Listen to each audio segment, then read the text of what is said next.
He called her forgettable. A ghost in his past. A woman who blended into the wallpaper while he moved on to a brighter, louder life. But he forgot one crucial detail: wallpaper is designed to cover the truth. Tonight, at the most exclusive gala of the year, his forgettable ex-wife is the only person in the world who can see the multi-million-dollar fraud hidden inside a priceless artifact. And when the most powerful billionaire in the city, Julian Roth, publicly declares her his only priority, in front of the world's media, her ex-husband will finally learn that the quietest people often hold the deadliest secrets. Serafina Reed measured her life in the quiet hum of archival-grade dehumidifiers and the precise, sterile click of her conservation tweezers. Her world was one of vellum linen rag paper and the scent of acidic decay being patiently held at bay. She was a senior authenticator and conservator in the Special Collections Archive of the New York Metropolitan Library, a position that was to most of the world profoundly anonymous. To the 9 or 10 people on Earth who truly mattered in her field, however, she was a legend. She was the expert called in when Sotheby's suspected a 16th century map was a 19th century forgery. She was the one the Getty Museum consulted when the pigment on a lost Renaissance drawing didn't match its supposed origin. Serafina didn't just look at objects, she interrogated them. She understood the chemical language of ink, the cellular structure of paper, the telltale hesitation in a forger's brushstroke, and the microscopic tooling marks left by machines that shouldn't have existed for another 200 years. This quiet, meticulous brilliance was the very thing her ex-husband Marcus Thorne had come to despise. Marcus was a man built of polished surfaces, gleaming shoes, a blindingly white smile, a personality engineered for the boardroom and the cocktail party. He was a senior vice president of acquisitions at a ruthlessly successful private equity firm, Thorne & Associates. He collected opportunities the way Serafina collected facts, with a predatory, single-minded focus. He lived in a world of loud declarations, hostile takeovers, and the ringing bell of the stock exchange. Serafina, he had decided 4 years ago, was a bad investment.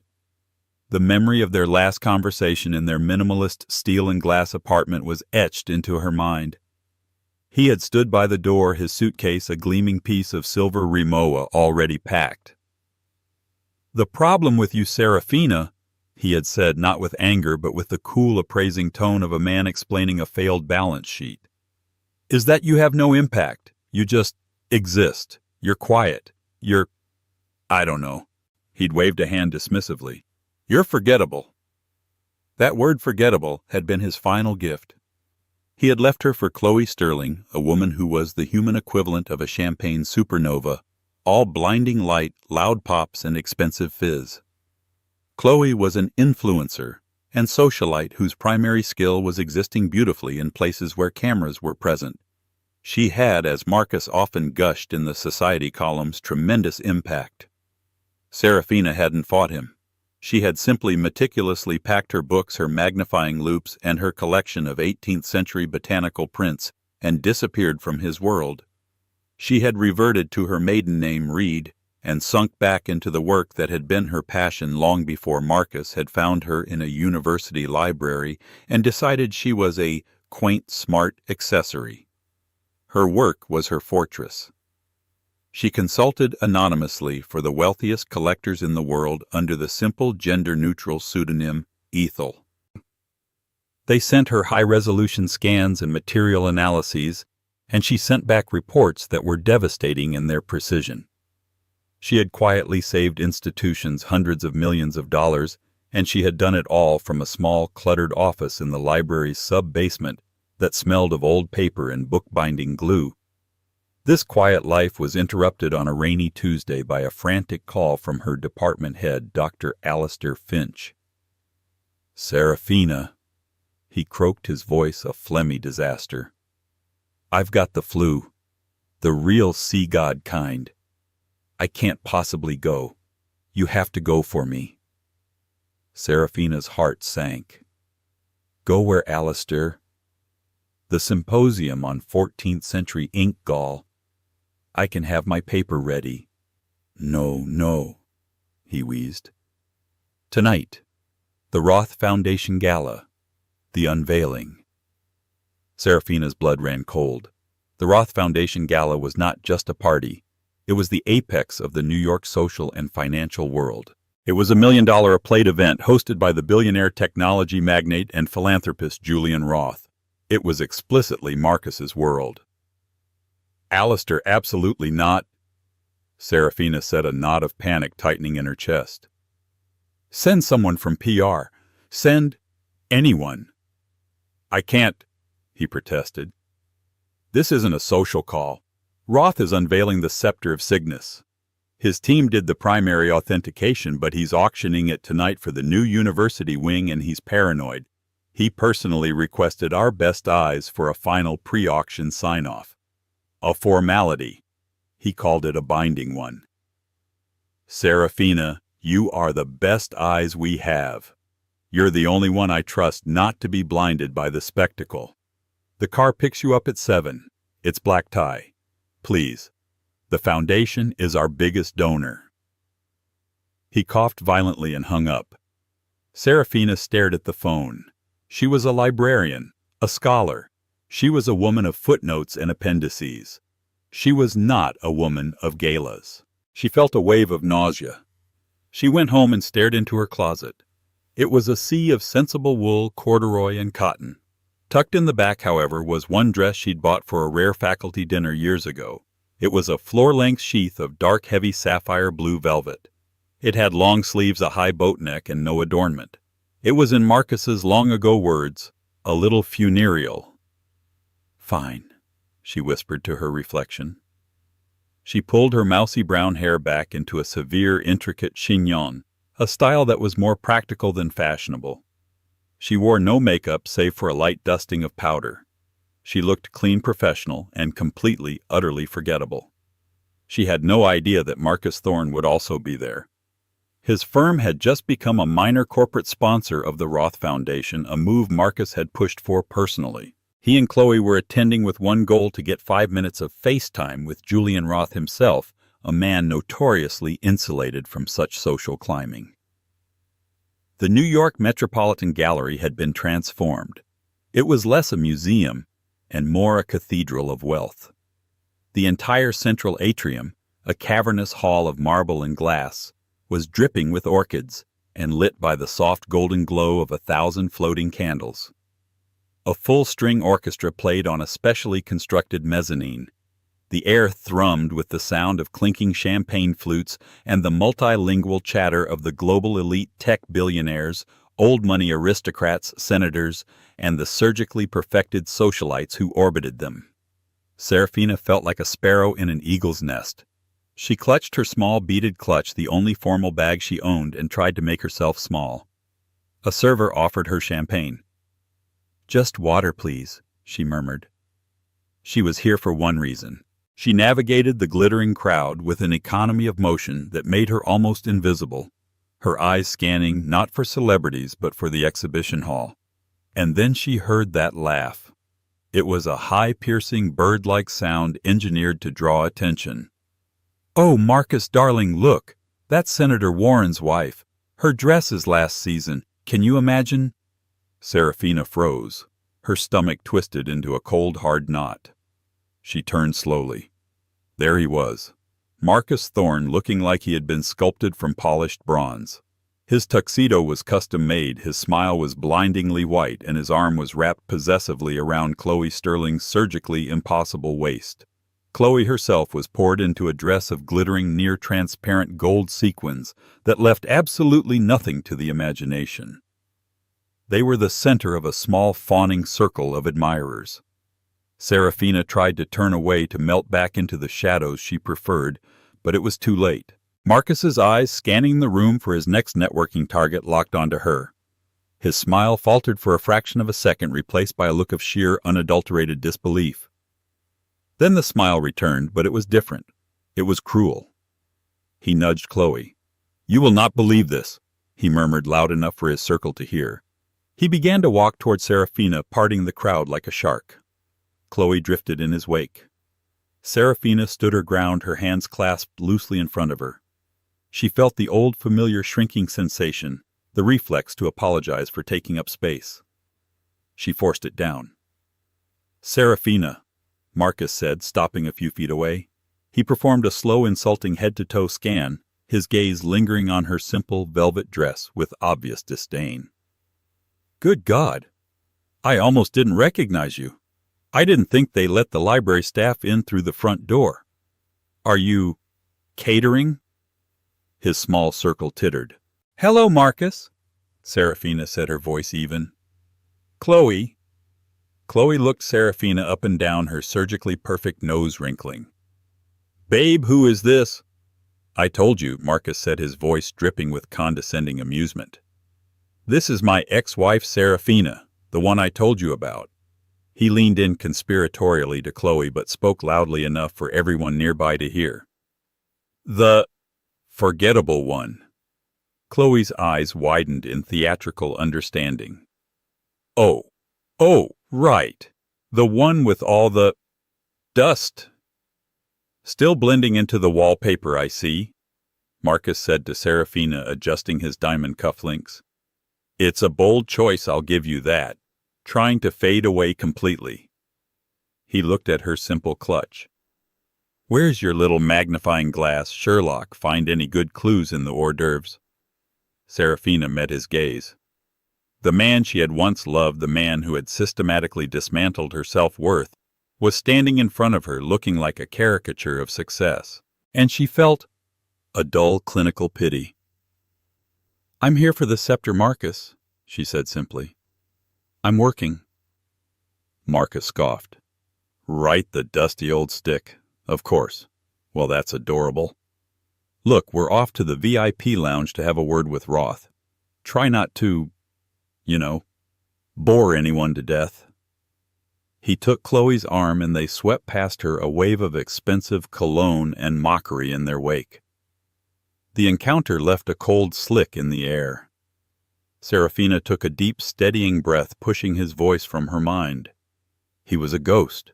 She was here for the living, for history. She continued on to the main exhibition hall. It was packed. In the center of the room, inside a high-security, pressure-controlled glass cylinder, was the scepter of Cygnus. The crowd around it was a sea of flashing iPhones and murmured awe. It was, Serafina had to admit, stunning. About 3 feet long, it was crafted from a strange, dark, unpolished metal that seemed to drink the light. It was wrapped in intricate gold filigree and capped with a massive uncut gemstone, a deep, milky green emerald the size of a man's fist. Serafina began her work. She didn't just look, she observed. She tuned out the crowd, the noise, the lingering sting of Marcus's words. Her focus narrowed until the only things in the world were her, the glass and the artifact. Serafina moved around the pedestal, her eyes missing nothing. The plaque described the object in breathless prose. The scepter of Cygnus, c. 400 BCE. Recovered from a private Swiss collection. This pre-Roman artifact, believed to be a ritual object from the lost cult of Cygnus, is a masterpiece of early metallurgy. The staff is crafted from meteoric iron, and the gold filigree in the Scythian style holds the Eye of the Shepherd, a 450-carat uncut emerald of unknown origin. Meteoric iron, plausible. Scythian-style gold, possible. 450-carat emerald, highly improbable but not impossible. Serafina leaned closer. Her pulse, usually so steady, began to quicken. She wasn't looking at the beauty, she was looking at the construction. She analyzed the filigree. It was intricate, yes, but the twists were too perfect. Hand-twisted wire, even by a master, would betray subtle microscopic variations in pressure and torque. This looked like it had been fed through a modern machine die and then distressed by hand. She moved to the meteoric iron staff. The patina, the greenish-black oxidation of age, was too uniform. True meteoric iron, exposed to the elements for 2 millennia, would show chaotic fractal-like patterns of decay, pitting, and crystallization. This looked chemically applied, baked on like a ceramic glaze. But it was the gemstone that made her blood run cold. The plaque called it an emerald. But emeralds, a form of beryl, have a very specific crystalline structure. This, this looked almost glassy. And the setting, the tiny gold claws that held the great stone in place. Serafina moved to the right, squinting her eyes, focusing on a single tiny point where metal met stone. And there it was. It was microscopic. A tiny, almost invisible mark on the inside of the third claw, a place no one but a madman or a conservator would ever look.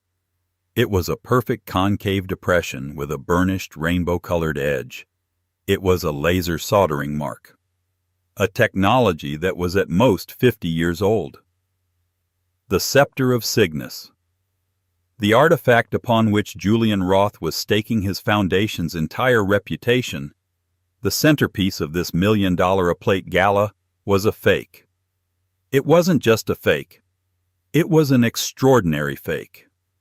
A masterpiece of deception designed to fool 99.9% of the experts in the world. The forger had been brilliant, but they had also been arrogant. They had used a modern laser tool to secure the gemstone, probably because a traditional pressure setting risked cracking the massive, worthless piece of— What was it? Serafina looked again, her mind racing. The milky green color, the glassy luster. It wasn't an emerald. It was likely a massive, synthetically grown piece of yttrium aluminum garnet, or YAG, doped with a rare earth element to give it that color. It was a 20th century fraud. "It's magnificent, isn't it?" a pompous voice said next to her. Serafina turned. It was a man in a museum-issued blazer, the curator of the event, Dr. Eris Thorne, a distant and much-loathed cousin of Marcus's, Serafina recalled. He was beaming at the scepter. "Doctor," Serafina said, keeping her voice low and calm, "who did the authentication?" Dr. Thorne bristled. "A consortium, of course, led by Dr. Petrov from the Hermitage and supplemented by our own in-house team. The provenance is ironclad. It was recovered from a private, undocumented collection in Geneva." "Dr. Thorne," Serafina said, turning to face him fully, "I need you to look at the setting. The third claw on the lower left quadrant, the interior face." He frowned. "Ma'am, that's impossible. This case is pressure sealed. We can't—" "You don't need to open it," Serafina said, her voice hardening. "Just get a 10x magnification loupe, or even the zoom on a high-resolution camera. Look at the interior of that claw. You will find a laser soldering mark." Dr. Thorne's smile vanished, replaced by a patronizing sneer. "That is a very serious accusation, and you are—" "Serafina Reed, from the Met's archive. Dr. Finch sent me." "Ah," he said, the sneer deepening. "A manuscript specialist, a librarian. Ms. Reed, with all due respect, metallurgy and gemology are rather different fields. I can assure you the scepter is authentic. Now, if you'll excuse me, the pigment in the uncut emerald is also wrong." Serafina pressed her patience, snapping. "It's giving off a faint, anomalous luminescence under the gallery lights. It's not beryl. It's YAG. The entire thing is a fraud, Doctor. And you're about to let Julian Roth auction it." Dr. Thorne looked genuinely offended. "Ms. Reed, this is neither the time nor the place. You are embarrassing yourself." He turned his back on her and walked stiffly away, signaling to a nearby security guard to keep an eye on the unstable librarian. From across the room, Marcus Thorne watched the exchange. He couldn't hear the words, but he saw the curator's dismissive body language and Serafina's tense, earnest expression. He nudged Chloe. "Look at that," he whispered, a smirk playing on his lips. "She's been here 10 minutes and she's already bothering the staff, probably complaining that the lighting is historically inaccurate. She has no idea how to be, you know." Chloe laughed. "So awkward. It's kind of sad. Anyway, I think I see Julian Roth heading backstage. Let's move." Serafina ignored the security guard, now hovering 5 feet away. Her heart was hammering. This wasn't just an academic error. This was a crime. She had to get to Roth. Seraphina's mind raced recataloguing every detail. The YAG gemstone, the machine-drawn filigree, the baked-on patina, the laser solder. This wasn't the work of a simple forger. This was the work of a master. A master with access to high-tech equipment. There was only one forger in the world rumored to combine old-world techniques with modern laser technology and synthetic crystals, a ghost-like figure known in the intelligence community as the alchemist. He had been dormant for a decade. This was his signature. She had to get to Roth. She scanned the room. The billionaire was nowhere to be seen.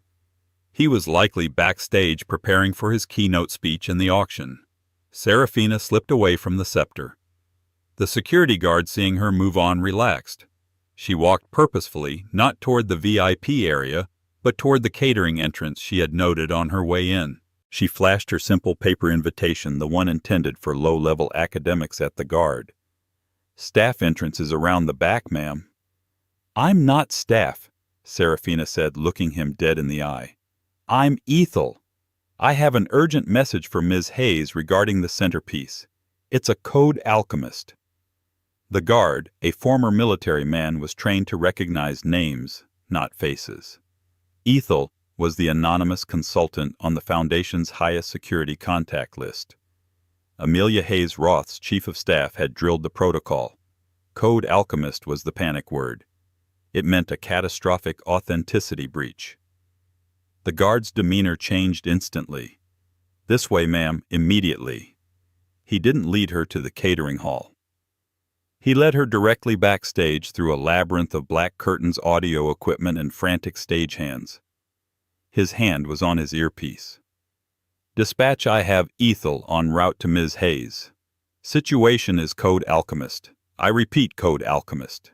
In the wings of the stage, a tall, severe-looking woman in a black headset spun around. This was Amelia Hayes Roth's chief of staff, a woman known to have more power than most CEOs. Her eyes swept over Seraphina, dismissing the velvet dress and lack of impact in a microsecond. "You're Ethel," Amelia said, her voice dripping with disbelief. "I am," Seraphina said, her voice cutting through the backstage chaos. "And you are 30 seconds away from letting Julian Roth announce a spectacular 21st-century forgery as authentic. The scepter is a fake. It's the alchemist's work. I can prove it." Amelia Hayes's face went white. From the stage she could hear the master of ceremonies. "And now the man you've all been waiting for, the visionary founder of the Roth Foundation. Mr. Julian Roth." A roar of applause erupted. Julian Roth, tall and impeccably dressed, walked into the bright white spotlight. "Stop him!" Seraphina commanded, her voice ringing with an authority that stunned even Amelia. "Stop him right now, or this entire foundation is finished." Amelia didn't hesitate. She strode out from the wings, holding up one hand. The applause died into a confused murmur. The music faded. Julian Roth, a man who was never ever interrupted, stopped. He looked at his chief of staff, his expression one of cold, lethal inquiry. Amelia leaned in and whispered something in his ear. The audience couldn't see his face, but they saw his shoulders tense. He gave a curt nod, then turned back to the microphone. "Ladies and gentlemen," he said, his voice smooth as steel, "please excuse us for one moment. A technical matter with the presentation." He turned and walked calmly off the stage, his pace accelerating as he entered the darkness of the wings. The moment he was out of sight, his mask dropped. "Amelia," he barked, "this had better be the building burning down." "Worse," Amelia said, gesturing to Seraphina, who stood pale but resolute under a harsh work light. "This is Ethel. She's invoking alchemist." Roth's sharp, intelligent eyes locked onto Seraphina. He more than anyone knew what that name meant. Ethel was his secret weapon, the anonymous expert who had via email saved his private collection from 3 devastatingly clever fakes last year. He had tried to identify and hire this person for months, but they had refused, preferring their anonymity. And here she was, a quiet woman in a plain velvet dress. "You're Ethel?" he asked, his voice sharp. "I am Mr. Roth," Seraphina said. "And your scepter of Cygnus is a fake. A modern forgery and a brilliant one, but it's a fake nonetheless. It's YAG, not emerald. The setting is laser soldered. The iron is chemically patinated. The filigree is machine drawn. Impossible, Roth snapped. Petrov's team, the provenance. The provenance was fabricated to match the object, not the other way around, Serafina said, cutting him off. The adrenaline had burned away her timidity. She was in her element. Get a portable XRF scanner, now. Aim it at the gem. You won't find beryllium. You'll find yttrium, aluminum, and garnet. Roth looked at Amelia. Do it. Get Petrov, get the scanner from the lab, and get me the acquisition paperwork. Within 3 minutes, the wings of the stage were a scene of controlled pandemonium. Dr. Petrov, the portly bearded expert from the Hermitage, was rushed in his face slick with sweat. Mr. Roth, what is this? Who is this woman?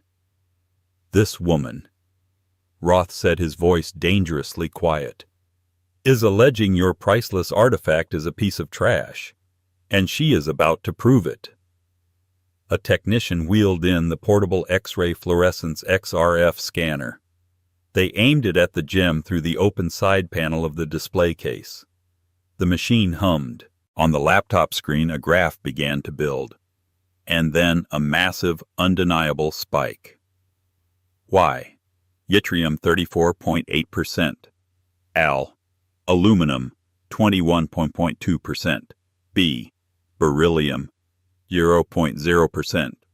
Dr. Petrov looked at the screen and his knees literally buckled. He had to grab a stagehand's shoulder to stay upright. It's not possible, he whispered, horrified. It's not only possible, it's a fact, Serafina said. Julian Roth stared at the screen not with panic, but with a terrifying cold fury. He had just staked his entire personal and professional reputation on this night. He had been made a fool of. At that moment, Amelia Hayes returned holding a leather-bound folder. The acquisition file, sir. Roth snatched it. He flipped to the bill of sale. Seller Ethelred Acquisitions, Geneva. Serafina's blood, which had been pumping with adrenaline, turned to ice. She felt the floor drop out from under her. What is it, Ms. Reed? Roth snapped, seeing the look on her face. Ethelred. Serafina whispered, her voice trembling. Ethelred. That was my ex-husband's nickname. From college. His first company. He called his first... It's him. Julian Roth froze. His eyes, which had been fixed on the damning XRF data, slowly lifted to meet Serafina's. The implications of what she'd just said settled over the small group with the weight of a shroud. Your ex-husband, Roth stated, his voice now terrifyingly soft. The seller is your ex-husband, Marcus Thorne. Serafina breathed, her mind connecting the dots in a sickening high-speed collision. His firm is a sponsor tonight. He's here. I just saw him. He was with Chloe. Amelia Hayes was already on her tablet, her fingers flying. Thorne and Associates. One of their main equity funds is TA Capital Offshore Fund 2. Ethelred Acquisitions is a shell corporation registered in the Caymans, funded entirely by TA Capital Offshore. The picture was complete. It wasn't just a forgery. It was a high-level multi-million-dollar fraud and money laundering scheme. Marcus had used his firm's money to commission a masterpiece forgery from The Alchemist. He'd created a shell company to sell it. He'd used his new position as a foundation sponsor to get the artifact in the door, bypassing the most stringent checks. He'd let Roth's now proven incompetent team authenticate it, thereby giving it a priceless ironclad provenance. Tonight he would have an associate in the crowd buy the scepter at auction for an obscene price, say $50 million. His firm's dirty offshore money would be paid to the Roth Foundation, a legitimate 501c3. The foundation would then, per the consignment agreement, transfer that $50 million, minus their commission to Marcus's shell company, Ethelred Acquisitions. The money would be clean, washed, laundered through the most prestigious philanthropic foundation in the world. And Marcus Thorne would have just turned an illicit $50 million into legitimate taxable profit, all while looking like a hero of philanthropy. He had used Julian Roth as his laundromat, and he had unwittingly brought the one person on earth who could burn him to the ground into the same room. He mocked me. Serafina whispered, the memory of the encounter hitting her with new, sickening force. He was standing right there, laughing at me while he was doing this. Julian Roth's face was a mask of cold, controlled calculation. The initial fury had passed, replaced by something far more dangerous focus. He had been played. He, Julian Roth, the man who built an empire on anticipating every move, had been used as a pawn by a mid-level private equity shark.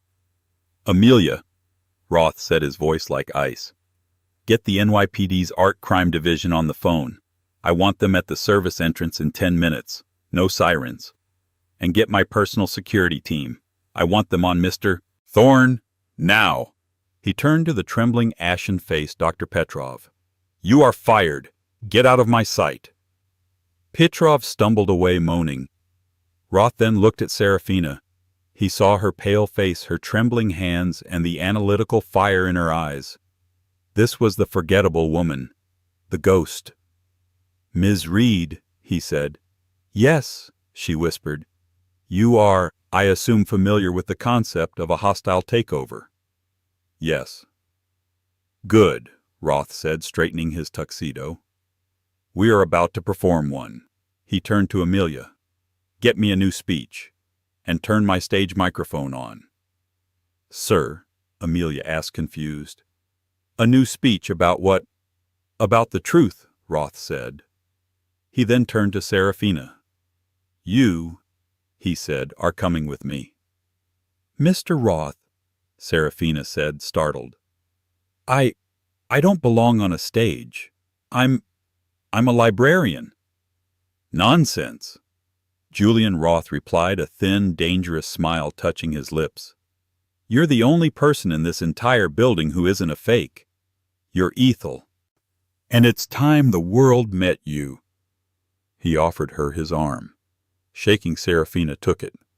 Out in the main hall, Marcus Thorne was getting annoyed. The delay was cutting into his networking time.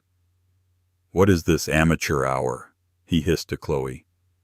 "How long does it take to fix a projector? My entire bonus is tied to this launch." "Relax, babe," Chloe said, reapplying her lipstick. "You look tense. It's not a good look." At that moment, the stage lights came back up. Julian Roth strode back onto the stage. The murmuring crowd silenced immediately. The change in atmosphere was palpable. The genial host was gone. In his place was a predator. Serafina walked a half-step behind him, her hand still on his arm. She felt the heat of 1,000 spotlights, the pressure of 1,000 pairs of eyes. She instinctively wanted to shrink, to disappear into the velvet of her dress. In the second row, Marcus Thorne saw her. His brow furrowed in confusion. Why was the waitstaff? No, that was Serafina. Why was Serafina on stage with Julian Roth? He glanced at Chloe. What the hell is she doing?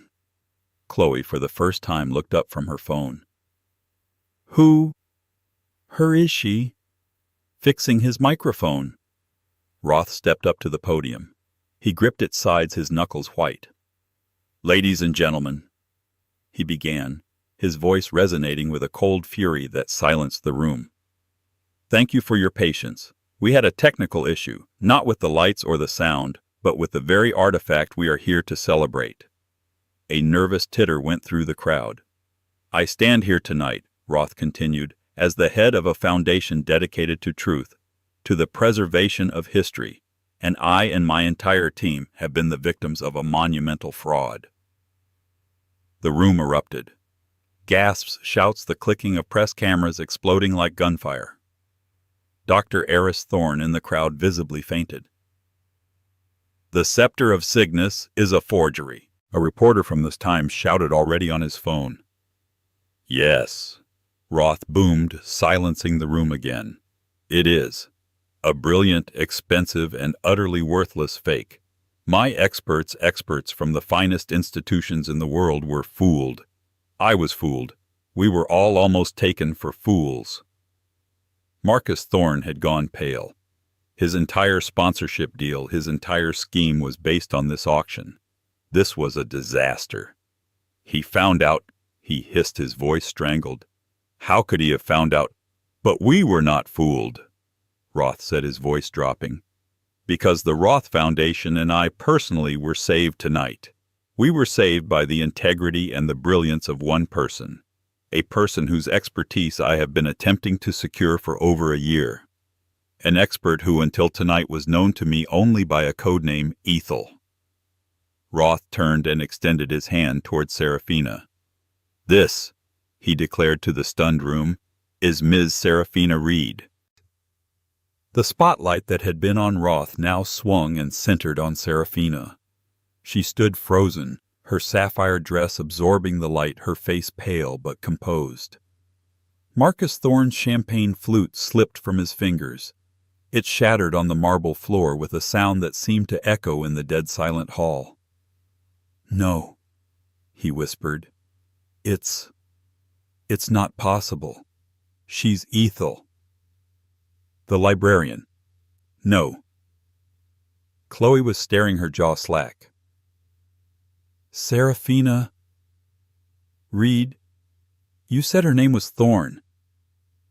"She changed it back." Marcus breathed, his mind short-circuiting. On stage, a reporter shouted the obvious question. "Mr. Roth, what does this mean for your foundation? Your credibility is ruined. And who is this alchemist?" Julian Roth held up a hand. "My foundation's credibility has never been stronger because we value truth above all. As for the forger, the alchemist, that is a matter for the police. But he did not act alone." Roth's gaze swept the room and locked onto Marcus Thorne. "This fraud," Roth declared, "was not just an attempt to sell a fake. It was a sophisticated criminal conspiracy to launder illicit funds through this foundation. A conspiracy led by the man who funded the forgery, the man who used his position as a sponsor to plant it in our collection, the man who created the shell company that owned it, Mr. Marcus Thorne." The main spotlight, hot and white, swung off the stage and landed directly on Marcus. He was frozen, a grotesque statue of horror. "No!" Marcus shrieked, finding his voice.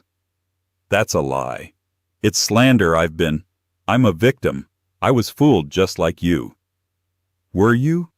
Roth asked, his voice a predatory purr.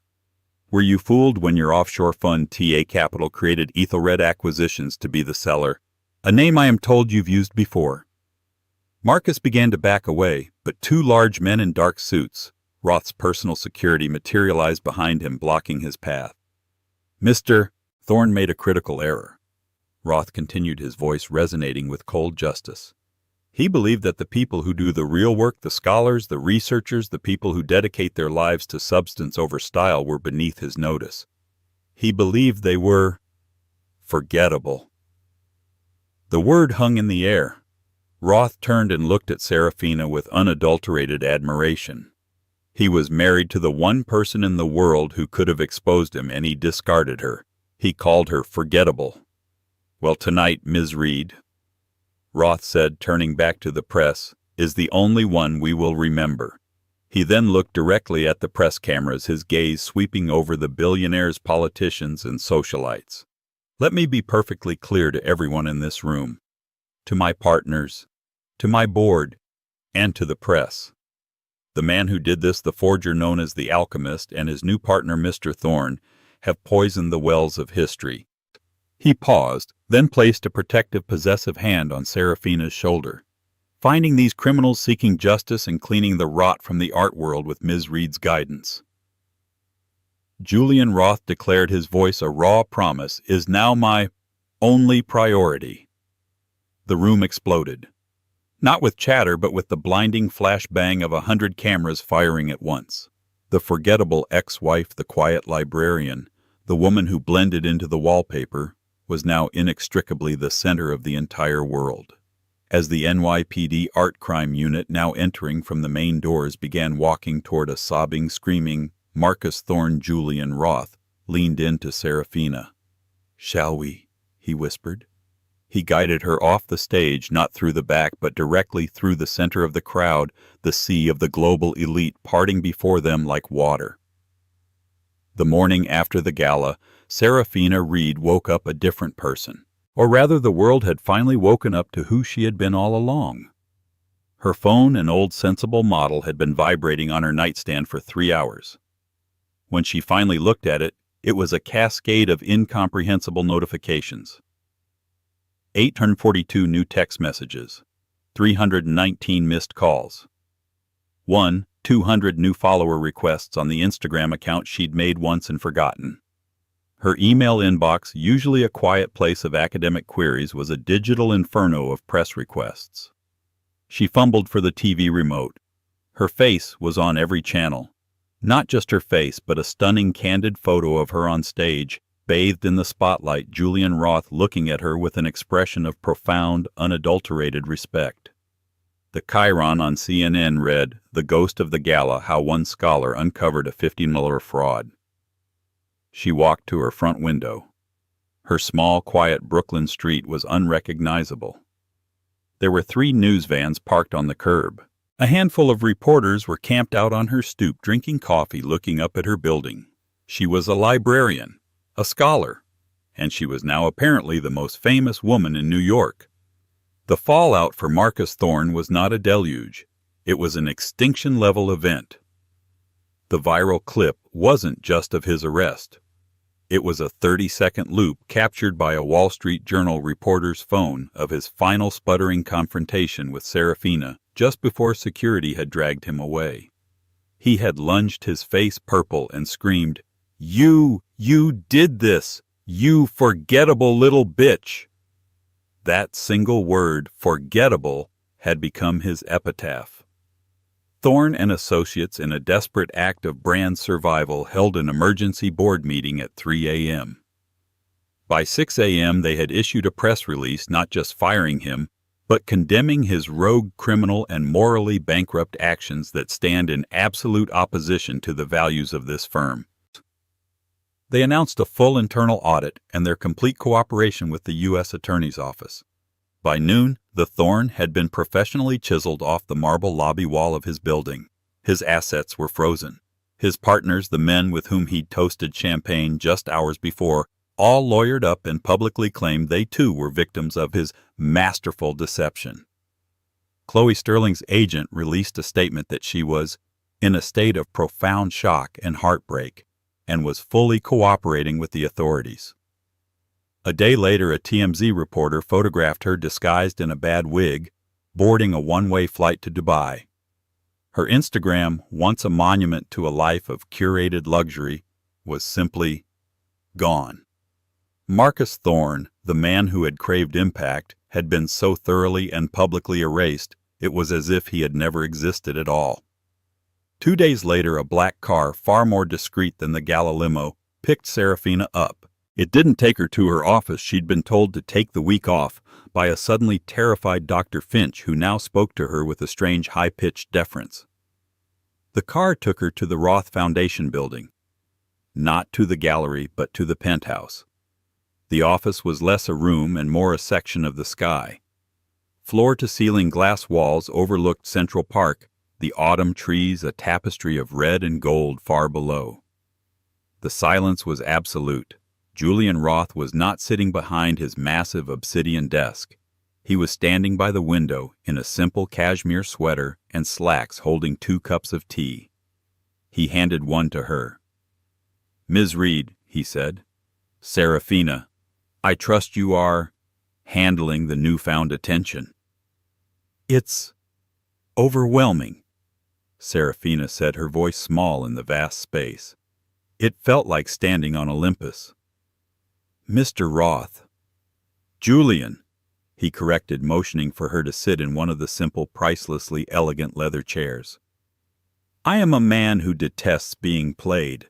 What Marcus Thorne did was not just a crime against my foundation. It was a personal insult." He saw my life's work as a laundromat. He saw your life's work as a doormat. He was wrong on both counts. He sat across from her. What I said on that stage was not a press stunt. It was a business proposal. I meant every word. Julian, Serafina said, setting the tea down, her hands shaking slightly. I'm a scholar. I'm a researcher. I work in a sub-basement. I don't know how to run an institute. Good, he said with a thin smile. I'm not looking for another MBA. I have hundreds of them. They are by and large replaceable. What I am looking for is a scalpel. You are the sharpest scalpel I have ever seen. I don't want you to manage a balance sheet. I want you to wage a war. He leaned forward, his intensity a palpable force. The Reed Institute for Artifact Authentication. That's what I'm calling it. I want you to build it from the ground up. You will have an entire floor of this building. You will design your own forensics lab. You can poach any expert you want from any museum or university in the world, tell me their salary, and I will double it. Your budget is for all intents and purposes unlimited. Your sole mandate is to find the fakes. All of them. In my collection first, I want you to burn it to the ground if it's not clean. Then in my partner's collections. Then in every museum we sponsor. You will be the art world's immune system. You will hunt the alchemist. You will hunt them all. You will be the single unimpeachable source of truth in a world built on lies. Serafina looked at him. This wasn't a job. It was an arsenal. It was a kingdom. He was offering her everything she'd ever wanted, not money or fame, but resources. The power to find the truth. He called me forgettable, she whispered, the memory still a fresh sting. He was a fool, Julian said simply. He looked at a masterpiece and saw a blank canvas. He didn't understand that true impact isn't the noise you make. It's the foundation you stand on. His was rotten. Yours is bedrock. So Serafina Reed, will you help me clean the rot from my foundation? She looked out the window at the park at the city. She thought of her small dusty office, a place she had used as a fortress. It was time to come out from behind the walls. Yes, she said, her voice clear and strong. Yes, I will. 1 year later, Dr. Serafina Reed, she had with Roth's funding completed her long-delayed dissertation, stepped out of her car in Geneva. The Reed Institute was no longer a proposal. It was the most feared and respected entity in the art world. Her year had been a blur of building. She had hired a dream team of experts, a stoic former Mossad agent who specialized in tracking stolen art, a brilliant eccentric chemist from MIT who could date pigment down to the month, and a young bulldog-like historian who could trace provenance through the most obscure family records. Her lab on the 50th floor was a masterpiece of technology that made the FBI's art crime unit drool. Serafina herself was transformed. The funereal velvet dress was long gone. Today she wore a sharp custom-tailored cashmere suit, her hair pulled back in the same severe chignon. But it was no longer a shield. It was a statement. She had not become loud, but her quietness now had weight. When she spoke in a boardroom or an auction house, people stopped breathing to listen. Her partnership with Julian was the bedrock of her new life. It was one of deep, profound, and utterly professional respect. He trusted her judgment implicitly, not just in art, but in people. He'd begun to use her as his truth detector in his other businesses, flying her to board meetings. "What's your read, Serafina?" he'd ask. And she would reply, "He's all patina Julian, no substance." He always listened. Her first 6 months had been a quiet rampage. She'd identified 3 cornerstone pieces in Roth's own collection as fakes. He had, without blinking, had her issue a press release announcing the findings, a move that stunned the art world and cemented the Institute's ruthless integrity. And now she was in Geneva. She had a lead. A new undiscovered Da Vinci sketch had surfaced, and it was being brokered by a very private, very secretive dealer. The chemical signature on the ink, analyzed from a high-resolution scan, had all the hallmarks of the alchemist. She was finally closing the net. She returned to New York a week later, successful. The Da Vinci was a fake. The dealer was in custody and he was talking.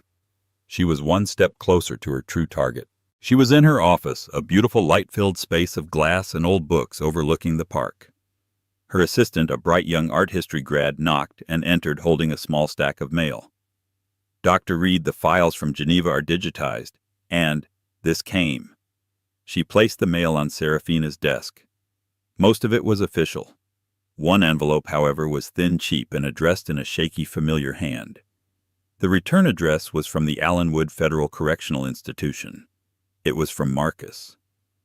Serafina's heart gave a single hard thump. She sat for a long moment staring at his familiar, arrogant handwriting. Her assistant quietly left the room. The silence of the penthouse office was a stark contrast to the chaos in her mind. She thought of the man she had married, the charming, ambitious man who had wooed her in the university library, who had said he loved her brilliant, quiet mind. Had any of it been real, or had he just seen her as another quaint asset to acquire? She picked up the letter. It felt thin and pathetic. She knew with the same certainty she had about the scepter exactly what was inside. It would not be an apology, not a real one. It would be a performance. It would be a torrent of excuses. It was the market, it was his partners. It was the pressure. It would be a river of manipulative nostalgia. Remember that weekend in the Hamptons? Remember how we talked about building an empire? Then it would pivot to blame. It was her fault. If she had been more supportive, if she had been more of a presence, if she hadn't been so forgettable, he wouldn't have been driven to such extremes. And finally it would come the desperate, groveling plea. He had learned his lesson. He was a changed man. He had found God. Could she please just write a single letter to his parole board? Just say something on his behalf. "You're so respected now, Serafina. They'll listen to you. You're my only hope. I always knew you were special. I always loved you. I was just a fool." She held the unopened letter. Opening it even just to read his pathetic, predictable words would be giving him one last fraction of her time. It would be an act of conservation, preserving a toxic artifact that deserved to be destroyed. It would be letting the ghost back into the room. Her work was about preserving the truth. And the truth was this letter, and the man who wrote it did not matter. Serafina Reed stood up. She walked over to the heavy-duty industrial shredder beside her desk, a machine she used for destroying sensitive documents. With a cool, clinical precision, she fed the unopened letter into the slot. The machine cutting Marcus Thorne's final desperate words into 1,000 irretrievable, forgettable pieces. She turned back to her desk.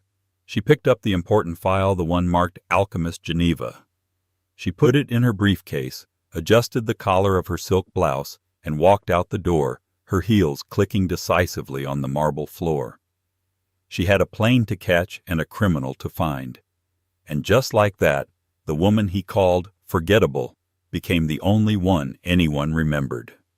Serafina Reed proved that value isn't measured in the noise you make, but in the truth you hold. She didn't need to be loud to be heard. She just needed to be right. Her arrogant ex-husband wanted the spotlight, but she became the light, a beacon of truth that exposed the fakes in the art world and in her own life. What did you think of Serafina's story? Have you ever felt underestimated only to prove everyone wrong? Let us know in the comments below. If you loved this story of justice and vindication, please hit that like button, share it with someone who needs to hear it, and make sure you subscribe to our channel for more dramatic stories every single week. Don't miss what's coming next. He gave her the world, then plotted to erase her from it. A pregnant Asian American artist overhears her powerful CEO husband plotting to discard her and their unborn son with his mistress. Her cold promise to him? "You'll see exactly what kind of game I'm playing." But how could a betrayed wife possibly fight back against a manipulative millionaire? He thought she was a naive pawn he could easily buy off, never imagining she would forge an alliance with the one person he thought he controlled. The other woman. Could these two rivals truly dismantle his entire empire from the inside? Before we begin, let us know what city or country you're watching from in the comments below. The scent of brewing Kenyan coffee and fresh croissants filled the penthouse apartment on Fifth Avenue. Sunlight, crisp and golden, streamed through the floor-to-ceiling windows, casting long shadows across the minimalist white marble floors. From this vantage point, Central Park was a sprawling tapestry of autumn colors, crimson, gold, and amber, a breathtaking masterpiece laid out just for them. Ava Chen Sterling ran a hand over her swollen belly, a soft, maternal smile playing on her lips. At 28, she was living a life that felt like a beautifully written script. She had met Ethan Sterling 3 years ago at a charity gala. He was the city's most eligible bachelor, heir to the multi-billion-dollar Sterling Industries, with a smile that could disarm armies and eyes the color of a summer sky. She was a budding gallery curator, with a passion for uncovering obscure artists and a heart that was perhaps a little too open, a little too trusting. He had pursued her with a charming, relentless determination that left her breathless. He hadn't cared that she came from a modest background in Queens, the daughter of immigrant parents who ran a small bakery. He said he loved her authenticity, her kindness, her quiet strength. He called her his anchor in a world of superficiality and corporate sharks. And now they were expecting a son. Their son. Morning, beautiful. Ethan's voice, smooth as single malt scotch, came from behind her. He wrapped his strong arms around her, his hands coming to rest protectively over hers on her stomach. He nuzzled his face into her hair, inhaling deeply. You and our little man are glowing today.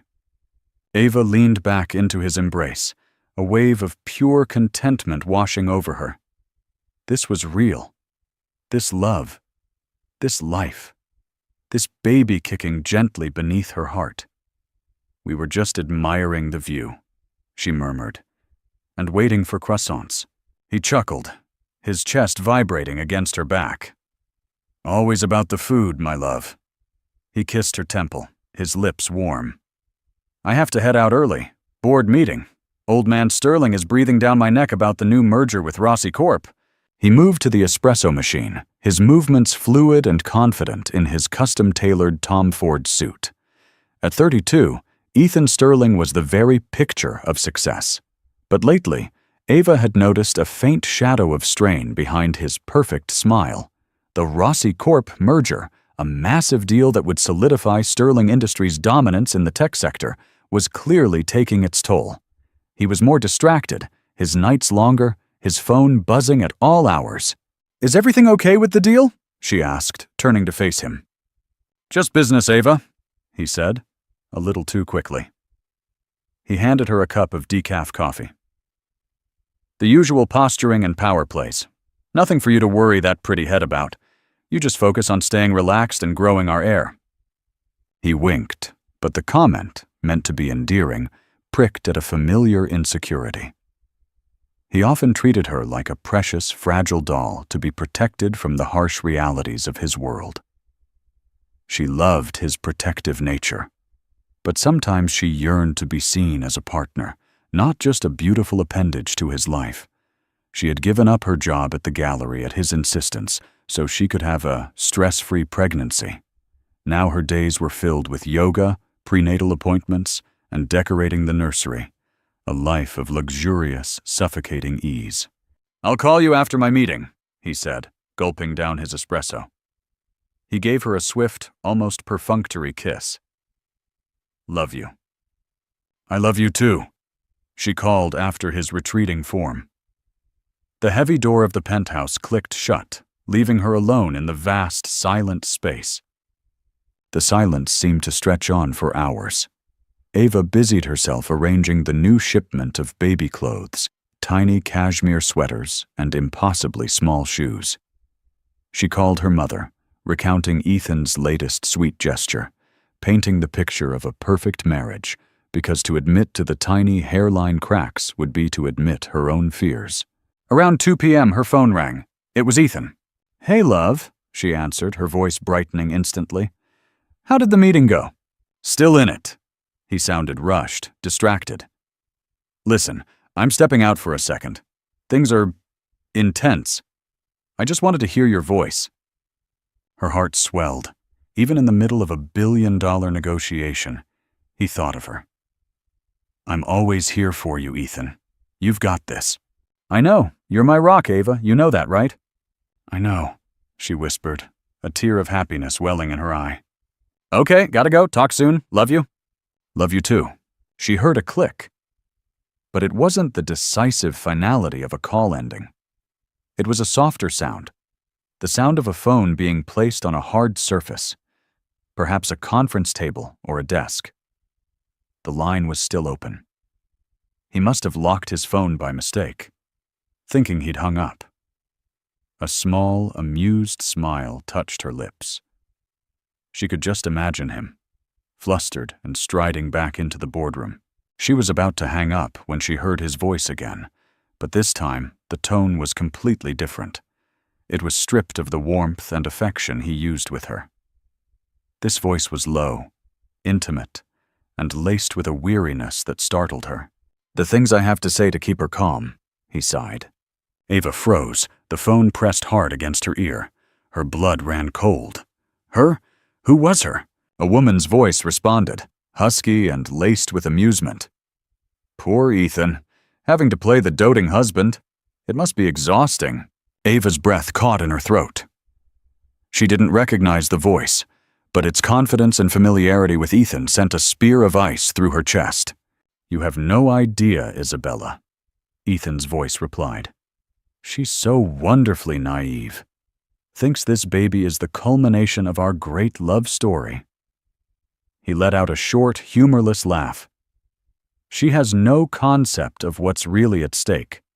The timing of this pregnancy, it couldn't be worse." Isabella Rossi, the CEO of Rossi Corp. The woman from the merger. "Is she getting suspicious?" Isabella asked, her tone sharpening. "Not at all. She lives in her perfect little bubble. I tell her I love her, and she melts. It's almost too easy," Ethan said dismissively. "It's you I can't stop thinking about. Last night was incredible." Ava's knees buckled. She sank onto the plush carpet of the nursery, one hand flying to her mouth to stifle a sob. The other hand clutched her stomach, a desperate primal instinct to shield her son from the poison pouring through the phone. "It was," Isabella purred. "But we need to stay focused, darling. My father won't sign if there are any scandals. Your marriage, your pregnant wife, it's the perfect cover. The wholesome family man, the stable heir. It's what's selling this deal to my board." I know. Ethan sounded impatient now. "And we're so close. Once the ink is dry, once I have full control, I can start to untangle things. I can finally be with you. Properly." "And Ava?" Isabella's voice was like a shard of glass. "What happens to the sweet, naive wife and her heir?" Ava held her breath, her heart hammering against her ribs like a trapped bird. The silence on the other end of the line stretched for an eternity. Then came Ethan's answer, a sentence that would be burned into her memory for the rest of her life, a sentence that took her beautiful, gilded world and smashed it into a million unrecognizable pieces. "She'll be well taken care of," he said, his voice cold and clinical, as if discussing a line item on a budget sheet. "A generous settlement. She'll want for nothing. It's a small price to pay for the rest of our lives, isn't it? For our empire." The line went dead.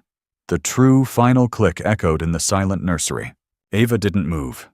She just sat there, on the floor, surrounded by the soft blues and whites of a future that had just been erased. The sunlight that had seemed so warm and golden minutes ago now felt harsh and mocking.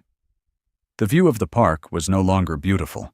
It was just a distant, indifferent world. She wasn't his anchor. She was his cover. She wasn't his love. She was his strategy. And their son, their precious baby boy, wasn't an heir to a legacy of love. He was a complication, a problem to be untangled with a generous settlement. The first sob that escaped her was a raw, guttural sound of an animal in pain. The perfect script of her life had been a lie, and she, the star of the show, had been the only one who didn't know the lines. Time ceased to have meaning. Ava remained on the nursery floor, the plush rug absorbing the silent, shuddering tremors that racked her body. The phone had fallen from her grasp, lying face down on the carpet like a tiny black tombstone marking the death of her marriage. Each beat of her heart was a dull, painful thud against her ribs. The words echoed, replaying in a torturous loop inside her head. The things I have to say to keep her calm. So wonderfully naive. The timing of this pregnancy, it couldn't be worse. She'll be well taken care of, a generous settlement. A small price to pay for the rest of our lives. For our empire. Empire, their empire, his and Isabella's. The nausea that rose in her had nothing to do with her pregnancy.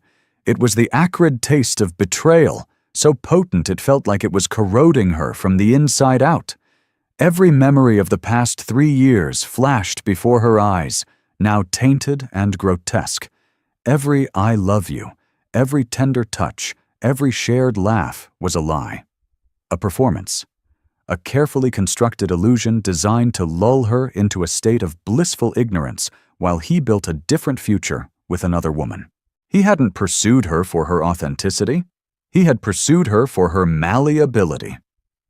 Her quiet background, her lack of powerful connections, her trusting nature. They weren't qualities he cherished. They were assets he exploited. She was the perfect placeholder wife, a human shield to protect his reputation while he sealed the deal that truly mattered. A fresh wave of pain, sharp and piercing, ripped through her. It wasn't just about the affair. It was the cold, calculated cruelty of it all. The dismissal of her, of their son. They weren't people to him.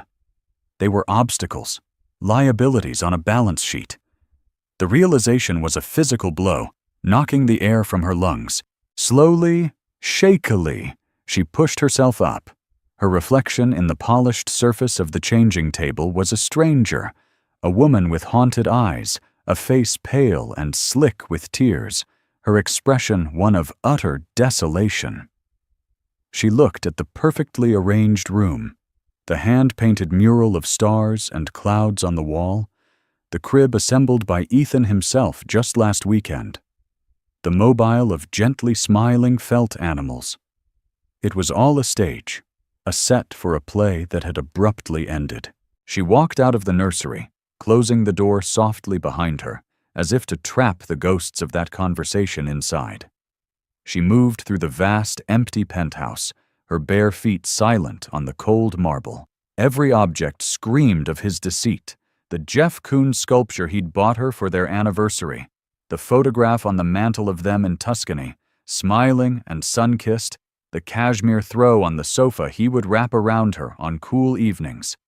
Lies. All of it. She needed to think. Her first instinct was to scream, to smash everything in sight, to call him and unleash a torrent of rage and pain. But the cold, clinical tone of his voice on the phone had done something to her. It had flipped a switch. The soft, trusting Ava was gone, replaced by a woman hollowed out and filled with a chilling, unfamiliar clarity. He thought she was naive. He thought she was weak. He thought she could be bought off with a settlement. He was about to find out how wrong he was. The key turned in the lock around 6:30 p.m. Ava was sitting on the sofa, staring out at the city lights as they began to glitter against the darkening sky. She had washed her face, erasing the tear tracks. She had changed into a simple black dress. She had composed herself into a statue of unnerving calm. "Ava, I'm home!" Ethan's voice boomed, full of false cheer. He walked into the living room, loosening his tie. He stopped when he saw her sitting there, so still and silent. "Hey," he said, his brow furrowing slightly. "You're quiet tonight. Everything okay?"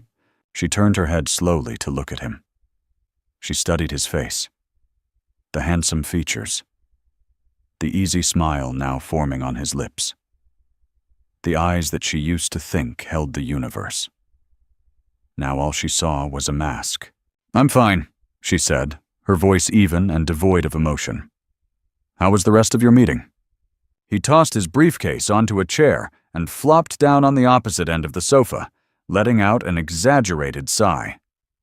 "Brutal. Absolutely brutal. I think we finally made a breakthrough, though. Old man Rossi is a tough nut to crack, but his daughter, Isabella, she's sharp. We're on the same page." Ava felt a dark, bitter humor bubble up inside her. On the same page? He had no idea. "Isabella Rossi," Ava said the name, testing how it felt on her tongue. It tasted like ash. "She sounds impressive." "She is?" Ethan agreed, oblivious. "Fierce? Ambitious? We speak the same language." He looked over at her, his expression softening into the familiar, patronizing warmth. "It's also cutthroat. Makes me appreciate coming home to you. To peace. To something real." The word real hung in the air between them, a sickening parody. He reached for her hand, but she pulled it away, tucking it under her leg. He frowned. "Ava, what's wrong? You're acting strange. Is it the baby? Are you not feeling well?" "The baby is fine," she said flatly. "Then what is it? Talk to me." This was it. The moment of confrontation. But her planned explosion of rage didn't come. Instead, a cold, precise anger guided her words. She decided to play his game. "You called me this afternoon," she began, her gaze unwavering. "From your meeting?" "I did." He nodded, looking pleased with himself. "Just wanted to check in." "You didn't hang up properly, Ethan." The shift in his posture was instantaneous. It was almost imperceptible. A slight stiffening of his shoulders, a flicker in his eyes. But to Ava, whose senses were now hyper-attuned to his deceit, it was a seismic event. The mask was cracking. "What?" he said, forcing a confused laugh. "What are you talking about?" "The line stayed open. You put the phone down and I heard you. I heard everything." The color drained from his face. The charming, confident facade crumbled, revealing the panicked, cornered man beneath. He stared at her, his mouth slightly agape. For the first time since she'd met him, Ethan Sterling was speechless. "I heard you talking to Isabella," she continued, her voice gaining strength with every word of truth. "I heard you call me naive. I heard you complain about the timing of our son's birth. I heard you talk about last night with her." Each sentence was a physical blow. He flinched, his eyes darting around the room as if searching for an escape route. "Ava, listen, you don't understand," he stammered, holding up his hands. "It's not what you think. It's complicated." "Oh, it's not complicated at all," she shot back, a spark of fire finally igniting in her voice. "It's actually very simple. You've been lying to me. You've been sleeping with your business partner. Our marriage, our life, our child, it's all just a cover for you. A strategy to close your precious deal." "No, that's not true. I love you," he insisted, his voice raspy with desperation. He moved towards her, but she shot up from the sofa, putting distance between them. "Don't you dare say that to me!" she hissed, her composure finally breaking. The pain was too immense to hold back any longer. "Don't you dare! I heard you, Ethan. I heard what you have planned for me. A generous settlement? You think you can just pay me off?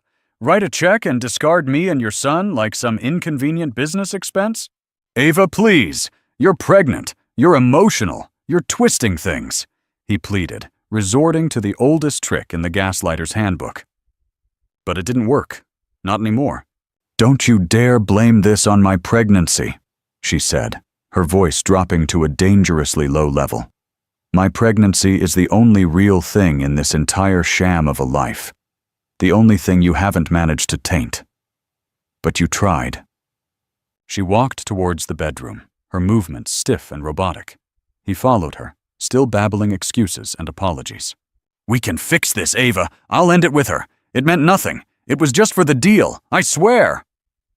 She turned at the bedroom door and gave him a look of such profound pity and contempt that it stopped him in his tracks. "The most pathetic part, Ethan," she said softly, "is that I think you actually believe that. You've lied so much. You don't even know what the truth is anymore. But I do. I heard it today, loud and clear." She closed the bedroom door in his face and locked it.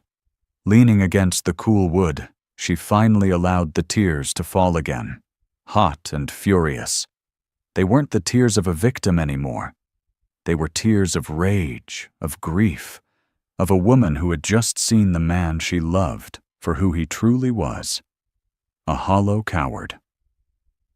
Outside the door, his desperate banging and pleading were just meaningless noise. The man she had married was gone. In his place was a stranger, and she would never, ever let that stranger touch her or her son again. The sanctuary of the master bedroom felt more like a prison cell. Ethan's frantic apologies and desperate pleas eventually subsided, replaced by a heavy, defeated silence that seeped under the door. Ava knew he was still out there, waiting, plotting his next move, formulating a new set of lies. She didn't sleep. She sat in an armchair by the window, watching the endless stream of headlights on the street below, each one a life moving forward while hers had come to a dead stop. The rage that had fueled her confrontation had cooled, leaving behind a deep, aching void. Her thoughts, however, were surprisingly clear. She couldn't stay here. Not one more night. This penthouse, once her dream home, was now a monument to his betrayal. Every surface felt contaminated by his lies. Her mind raced, sorting through the logistics of escape. She had money in her personal account, a generous allowance from Ethan that she'd barely touched, preferring to use her own savings from her curator days. It was a bitter irony that his money would now fund her departure. Where would she go? Her parents' small apartment in Queens was the first thought, but she dismissed it just as quickly. They would be heartbroken, and their pity and worry would be suffocating. She needed space, not sympathy. She needed to breathe air that wasn't thick with the past. Then a name surfaced from the fog of her grief. Maya. Maya Singh, her best friend from college. A fierce, no-nonsense human rights lawyer who had never been impressed by Ethan's wealth or charm. "He's too smooth, Ava," Maya had warned her once, years ago. "Nobody is that perfect." Ava had dismissed it as cynicism. Now, Maya's words felt prophetic. Her hands trembled as she picked up her phone and found Maya's number. It was past midnight, but she knew Maya would answer. "Ava, it's the middle of the night. Is everything okay? Is it the baby?"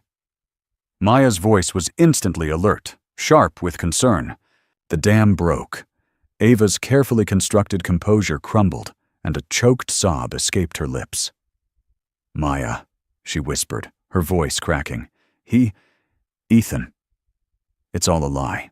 In a torrent of broken sentences and ragged breaths, she recounted everything. The phone call, the conversation with Isabella, the confrontation.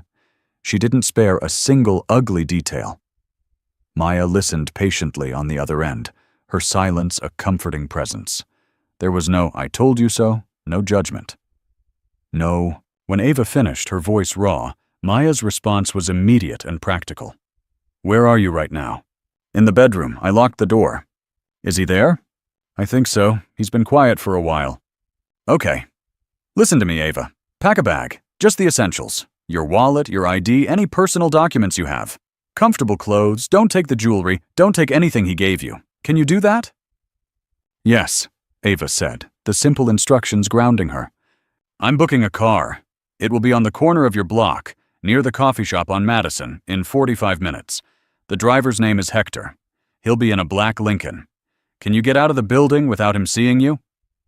Ava's mind went to the service elevator at the end of the hall, the one the staff used. Ethan wouldn't think to watch it. "Yes, I can." "Good." Send me a picture of yourself before you leave the apartment so I know what you're wearing.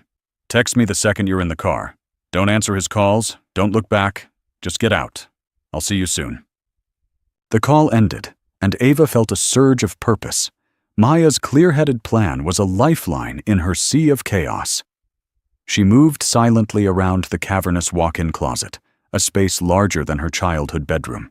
She ignored the designer dresses and expensive handbags.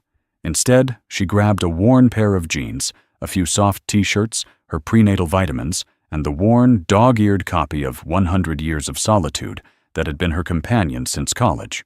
She packed her laptop and the small portfolio of her own sketches and art concepts she'd kept hidden away, a secret relic of the woman she used to be. Before leaving the room, she stopped in front of the jewelry box on her dresser. Inside lay the engagement ring, a flawless 8-carat diamond that had been featured in magazines. A ring he had used to purchase her compliance. With a steady hand, she picked it up. She walked into the master bathroom and dropped it into the toilet. She didn't watch it sink. She simply flushed. The sound was deeply, profoundly satisfying. Her final act was to write a note, not a letter of anger or heartbreak, but one of cold, hard fact. She took a sheet of her personalized stationery, Ava Chen Sterling, and crossed out the Sterling with a thick black line. "Ethan, I am not a line item on your balance sheet. My son is not a complication to be managed. Don't try to find me. Any further communication can go through my lawyer. You will be hearing from them soon. Ava." She left the note on his pillow, on the side of the bed he slept on. Then, slipping her phone into her pocket, she took one last look around the opulent room that had been her cage. She felt nothing. No regret. No nostalgia. Just an urgent, desperate need to be free. She unlocked the bedroom door. The apartment was dark and quiet. A sliver of light shone from under his study door. He was in there, probably drinking his expensive whiskey and planning his damage control strategy. She crept down the long hallway, her heart pounding with every step. The silence was taut, ready to snap. Reaching the service entrance, she slipped through the door and pressed the button for the elevator, praying he wouldn't emerge from his study. The ride down was the longest minute of her life. When the doors opened into the sterile concrete environment of the service bay, she didn't hesitate. She pushed open the heavy door to the street and was hit by the cool, damp night air. The city smelled of rain and exhaust fumes, and to Ava, it was the smell of freedom. She walked quickly, her small duffel bag slung over her shoulder, not daring to look back at the gleaming, monolithic building she had called home. On the corner, just as Maya had said, a discreet black Lincoln was waiting. The back door opened as she approached. "Hector?" she asked, her voice barely a whisper. The driver, a kind-faced older man, nodded. "Ms. Ava, Ms. Singh sent me. Please get in." She slid into the plush leather seat, and Hector closed the door behind her. The car pulled smoothly away from the curb, melting into the flow of late-night traffic. Ava pulled out her phone and sent a simple text to Maya. In the car, as the Lincoln turned downtown, away from the glittering prison of her old life, Ava finally allowed herself to look back. She could see the top floors of her building, the penthouse lights still burning. She imagined Ethan finding the note, the empty closet, the flushed ring. She imagined his surprise turning to fury. She didn't care. For the first time in 3 years, she was in control of her own story. She was 7 months pregnant, homeless, and her future was a terrifying blank page. But it was her page, and as the car sped towards a new, unknown beginning, Ava placed a hand on her belly and felt not fear, but a flicker of something she hadn't felt in a very long time. Hope. Maya's apartment in Greenwich Village was a world away from the sterile opulence of Fifth Avenue. It was a cozy, chaotic space filled with overflowing bookshelves, stacks of legal briefs, and vibrant textiles from her travels. It smelled of ink, old paper, and strong coffee. It smelled like home. Maya, A whirlwind of energy with dark, intelligent eyes enveloped Ava in a hug the moment she walked through the door. "You're safe now," she said, her voice fierce and protective. The next few weeks passed in a blur of grief and reinvention. There were days Ava could barely get out of bed, the weight of Ethan's betrayal a physical pressure on her chest. The baby would kick, and she would weep, mourning the family she thought he would have. But Maya was a rock. She didn't coddle Ava. She empowered her. She filled the fridge with healthy food, dragged her on walks through Washington Square Park, and hired a shark of a divorce lawyer named Cassandra Vale, a woman who looked at the details of the sterling prenuptial agreement with a predatory grin. "The infidelity clause is ironclad," Cassandra had said, her voice sharp as a razor. "But he thinks he can control the narrative, paint you as unstable. We need proof of the affair. Concrete proof." Ethan, true to form, had tried to reach her. First came the flood of texts and voicemails, a mix of desperate apologies and furious demands. Then came the emails from his lawyers, couched in condescending legal jargon, offering the generous settlement he had promised his mistress. Ava directed them all to Cassandra and blocked his number. She was building a wall around her new life, brick by brick. The most healing part of her new existence was rediscovering the woman she'd been before Ethan. In a corner of Maya's living room, she set up a small easel. She began to draw, then to paint. At first, her canvases were filled with dark, tumultuous colors, abstract expressions of her pain and anger. But slowly, a new theme emerged. She started painting portraits of strength and resilience, a single mother in the park, an elderly woman navigating the busy streets, Maya arguing a case over the phone. She was finding her voice again, not with words, but with brushstrokes. One rainy Tuesday afternoon, an email landed in her inbox that made her blood run cold. The sender was unfamiliar, rossicorp.net. The subject line was a single word, meeting. Ava's first instinct was to delete it. Isabella Rossi, the other woman, the co-conspirator in her life's destruction. What could she possibly want? The body of the email was brief and to the point. "Ms. Chen, I know you have no reason to trust me, but I believe we have a mutual interest in the truth. Ethan is not the man either of us thought he was. There is more to this than his infidelity. I will be at the Blue Note Cafe on W 3rd Street tomorrow at 3 p.m. I urge you to come. Alone." Ava stared at the message, her mind racing. A trap? A trick? An attempt by Ethan to get to her through his mistress? It seemed plausible.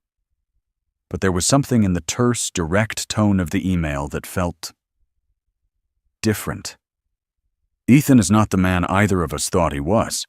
That line snagged her attention. What did it mean? She showed the email to Maya, who was immediately suspicious. "Don't go, Ava. It's a setup. He's using her to manipulate you." "Maybe," Ava conceded, chewing on her lower lip. "But Cassandra needs proof of the affair. If I can get her to admit it, on tape." "It's too risky," Maya insisted. "You're pregnant. You need to protect yourself." "I know," Ava said, her hand instinctively going to her belly. "But Maya, I can't just hide forever. He called me naive, weak. He thinks he can manage me. Showing up to this meeting, it doesn't feel weak. It feels like taking back some control." The next day, Ava walked into the Blue Note Cafe with a tiny recording device hidden in her purse and her heart pounding a nervous rhythm against her ribs. The cafe was quiet, smelling of coffee beans and old wood. In a discreet booth at the back sat Isabella Rossi. In person, she was even more striking than the photos Ava had seen online. She was tall and impeccably dressed in a sharp blazer, with dark hair pulled back into a severe chignon. Her face was angular and intelligent, but her eyes, when they met Ava's, held a surprising weariness. There was none of the triumphant gloating Ava had expected. "Thank you for coming," Isabella said, her voice the same husky tone from the phone call. Ava sat down opposite her, placing her purse on the table between them. "I'm not here to make friends," Ava said, her voice colder than she intended. "What do you want?" Isabella didn't flinch. She slid a manila folder across the table. "I want to show you what you're really up against." Ava hesitated, then opened the folder. Inside were not love letters or scandalous photos, but pages of financial documents, internal memos from Sterling Industries, and encrypted email chains. "I don't understand," Ava said, looking up from a complex spreadsheet. "Ethan didn't just want a merger with my family's company," Isabella explained, her voice low and urgent. "He wants to gut it. My father built Rossi Corp from the ground up. It's his legacy. Ethan's plan, the one he sold to his own board, involves leveraging our tech patents, firing 2/3 of our staff, and then selling off the remaining assets within 5 years. He's a vulture, not a visionary." Ava was stunned. "But the deal, you supported it." A look of self-loathing crossed Isabella's face. "I did, because I was a fool. Ethan didn't just seduce me, he seduced my ambition. He painted a picture of us as a power couple, ruling a new tech empire together. He found my weakness, my desire to prove myself to my father, and he exploited it. The affair. It wasn't about love or passion, not for him. It was a business tactic. It was leverage to get me to convince my father to accept terms that were, in reality, predatory. It all clicked into place. Ethan's coldness, his clinical discussion of the future. It wasn't just about her. He was playing everyone. "When did you figure this out?" Ava asked, a strange sense of kinship stirring beneath her anger. "A few days after that call," Isabella said, unable to meet her eyes. "I started digging. He got careless, left his private server logged in on my laptop. I found his real 5-year plan. I found the offshore accounts where he was planning to divert the profits. And I found his correspondence about you." She pushed another document across the table. It was an email from Ethan to his personal wealth manager, dated 2 weeks before the fateful phone call. The subject was Contingency Plan A. It outlined the exact terms of the settlement for Ava, but it also included strategies for filing for sole custody of their son, using a fabricated history of her emotional instability as grounds. He planned to take her child. The air left Ava's lungs. This went beyond infidelity.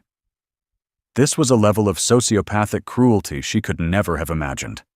He wasn't just going to discard her. He was going to erase her from her own son's life. She looked up at Isabella, seeing her for the first time not as a rival, but as another woman caught in Ethan's web. A different kind of victim, but a victim nonetheless. "Why are you showing me this?" Ava whispered, her hand shaking as she touched the document. Isabella's gaze was hard as steel. "Because he underestimated us both. He thinks I'm a lovesick fool, and he thinks you're a fragile doll. He's planning to present the final merger documents to both our boards at the annual Sterling Industries shareholder meeting in 2 weeks. He thinks it's his coronation day." She leaned forward, her eyes locking with Ava's. "But he's wrong. My father will listen to me if I bring him irrefutable proof. And your lawyer, I imagine she would find this information very useful. He wants to destroy my father's legacy and take your son. I say we don't let him have either." Ava stared at the woman across the table. The mistress. The enemy. And in that moment, she saw the path forward. It wasn't about revenge. It was about justice. It was about protecting her son and reclaiming her life. She slowly pushed the recording device in her purse to the off position. She didn't need a secret recording of a confession anymore. She had something far more powerful. "Okay," Ava said, her voice steady and clear. "What's the plan?" An unlikely alliance was forged in that quiet cafe, born from shared betrayal. 2 women, on opposite sides of a love triangle, now united against the man who had wronged them both. Ethan Sterling was about to find out what it truly meant to underestimate a woman. Or in his case, 2 of them. The 2 weeks leading up to the Sterling Industries shareholder meeting were a blur of clandestine activity.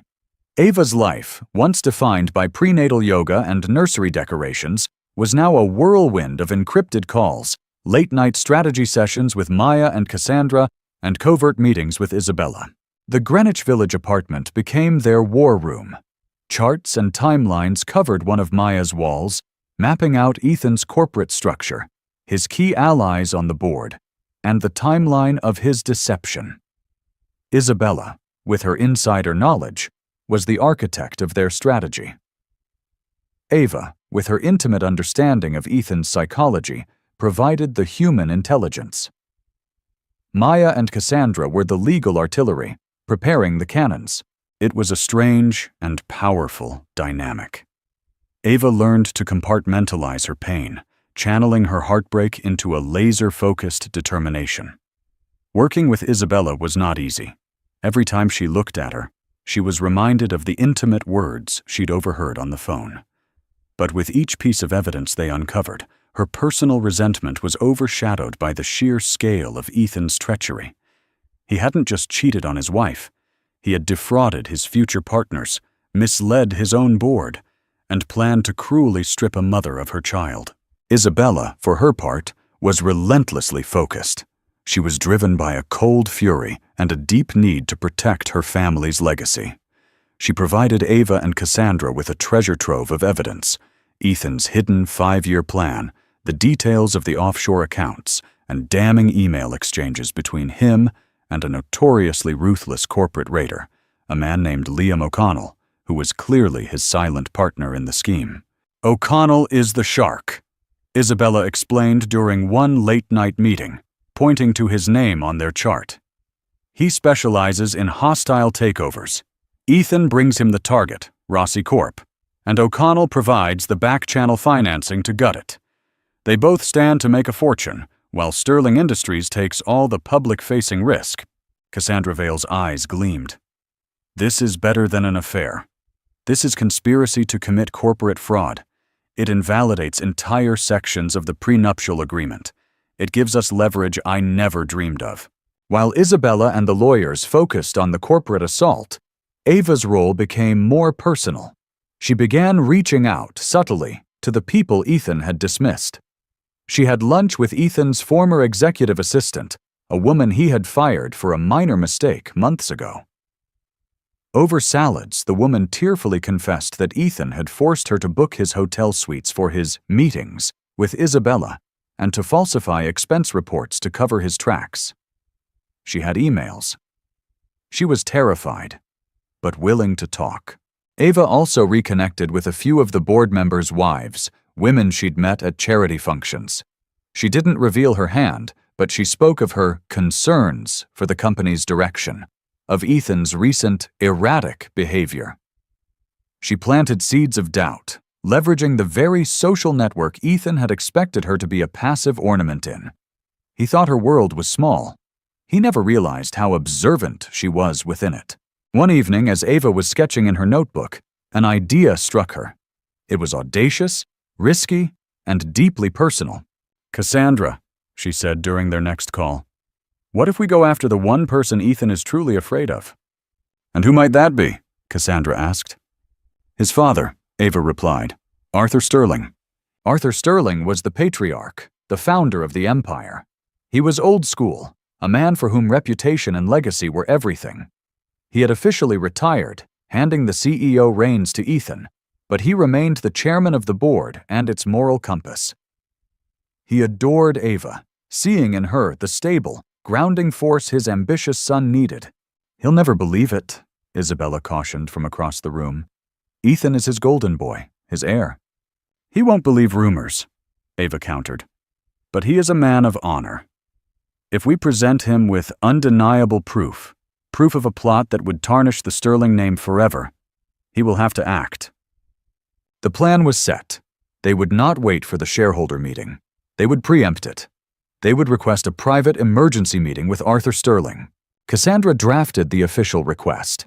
It was formal, citing grave concerns regarding the Rossi Corp merger and potential malfeasance by the CEO that threatens the core integrity of Sterling Industries. The language was designed to be alarming enough to secure the meeting, but vague enough not to tip their hand to Ethan. The day before the scheduled meeting, a wave of fear washed over Ava. She was 8 months pregnant now, her body heavy and tired. The stress was immense. What if Arthur sided with his son? What if they laughed her out of the room? She felt the baby kick, a strong, reassuring thump. This was for him. This was for a future free from his father's toxic legacy. That night, she received a blocked call. Against her better judgment, she answered. It was Ethan. His voice was no longer pleading or angry. It was terrifyingly calm. "I know what you're doing, Ava," he said, his voice a low hiss. "Meeting with my father, trying to poison him against me. You and that snake, Isabella." Ava's blood ran cold. "How did you—" "I have my ways," he cut her off. "I want to warn you. You are playing a game you cannot win. You think you have leverage? I will bury you. I will prove you're an unfit mother. I will take our son, and you will never see him again. I will make sure of it.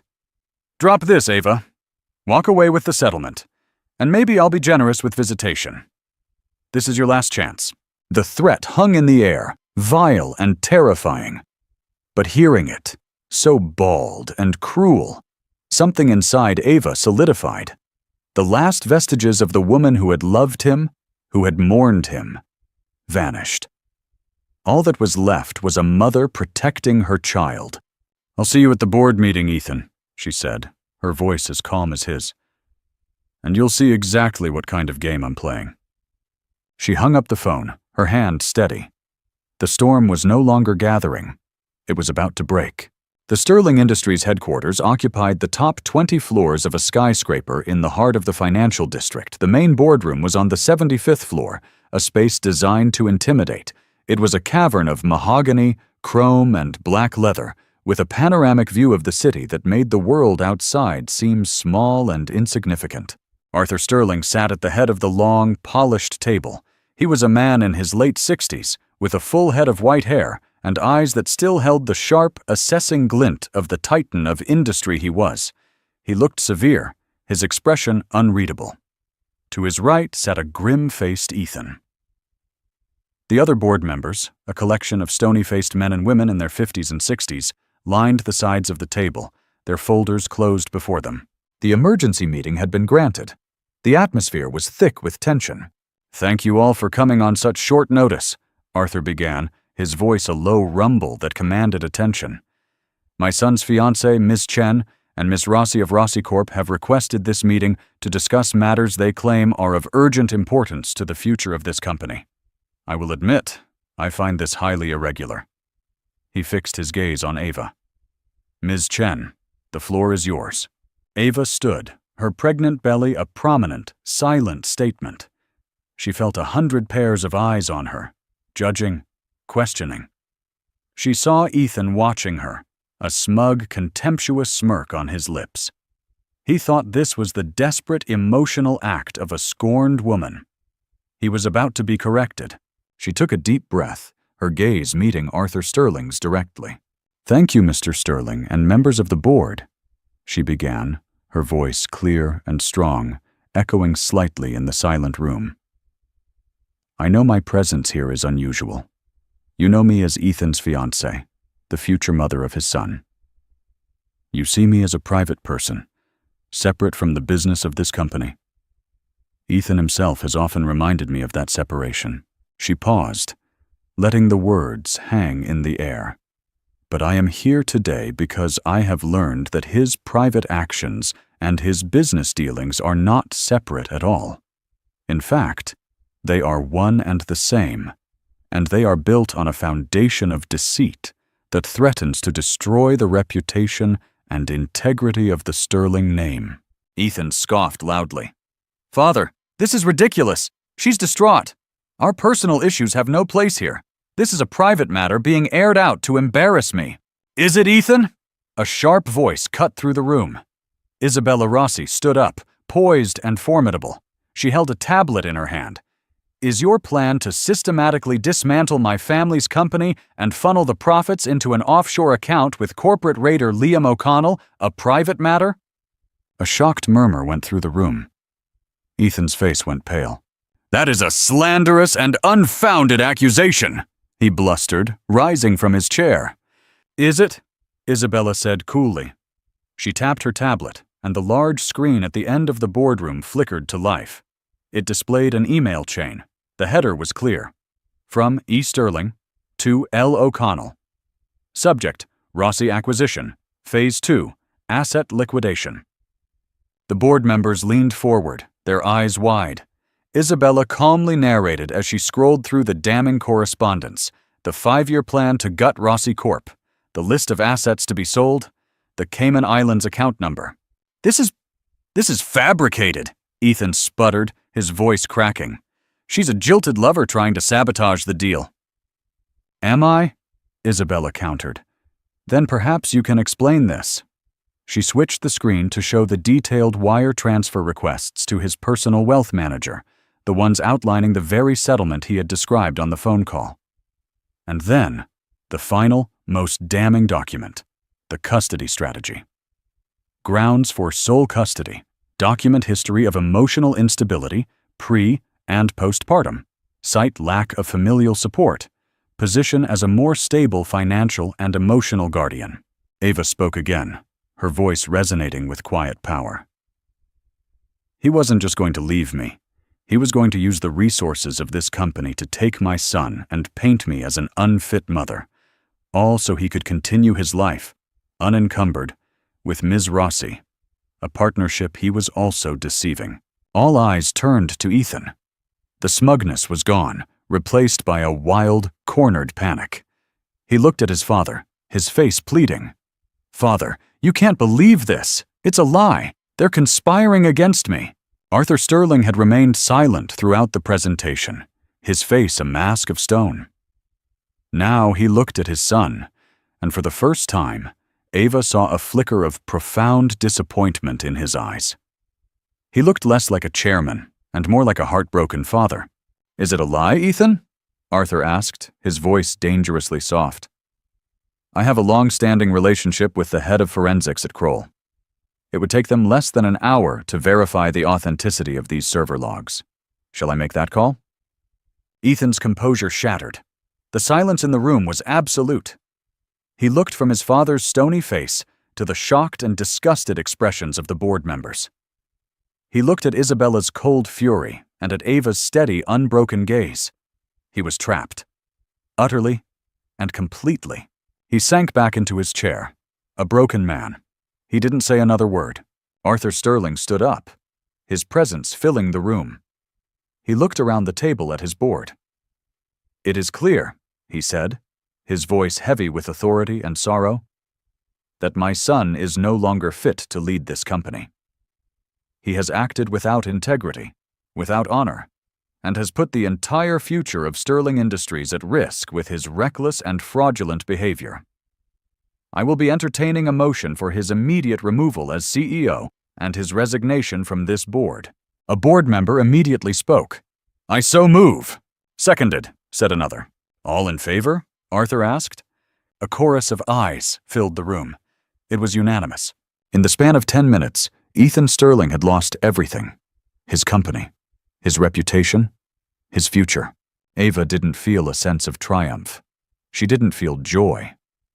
As she watched Ethan being escorted from the room by security, looking like a ghost, she felt a profound and weary sadness.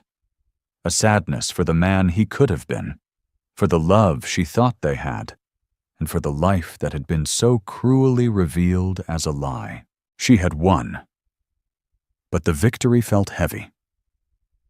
As she and Isabella shared a brief, silent nod of acknowledgement across the room, Ava knew this wasn't the end. It was the beginning of a much longer, much more difficult journey, building a new life from the ashes of the old one. The downfall of Ethan Sterling was swift and brutal. The story that leaked to the press was a carefully managed version, creative differences, and a new strategic direction. But in the closed circles of New York finance and society, the truth spread like wildfire. Ethan became a pariah overnight. In the aftermath, Ava felt like she was emerging from a long, dark tunnel. Cassandra Vale, armed with the irrefutable evidence of Ethan's fraud and malicious intent, renegotiated everything. The prenup was shredded.